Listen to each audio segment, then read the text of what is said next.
They've put their spotlight on the fact that there is what the Red Cross calls an illegal blockade. This is a violation of international law in action. The kids of Gaza need depoliticised space. They need the blockade to be lifted.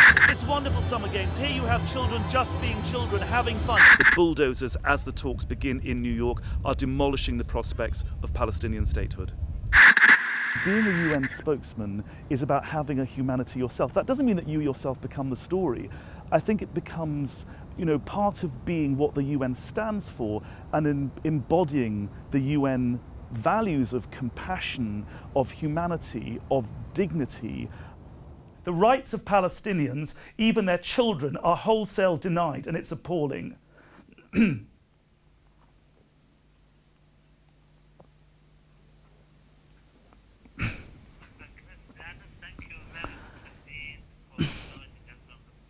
My pleasure.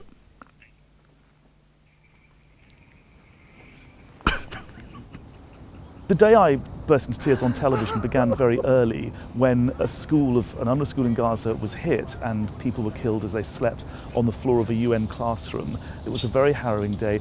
I was interviewed on Al Jazeera in Arabic. Al Jazeera in Arabic showed that day appalling pictures, and it was alive with a monitor just underneath the camera. So I saw all this stuff and I got off the interview and I just thought, I can't get through this. I've just seen too much suffering.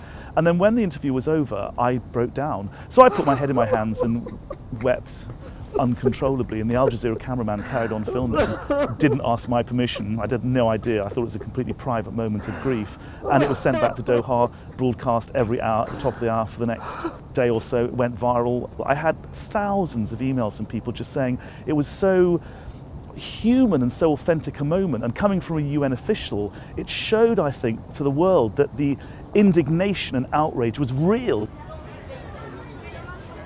I don't think anyone really expects humanitarian workers not to be affected. I think quite the reverse. I think people would think you were slightly weird if you went through these experiences and behaved as if you were going to an office every day and being an accountant. It's very easy to confuse being neutral with being unengaged. I think it's perfectly possible. In fact, I think it's essential that the UN should be engaged. You can have emotions as long as your brain ultimately is what rules your heart, and you are able to use language which is neutral, you're able to do things which are neutral, and you are able to project a sense of humanity while being neutral.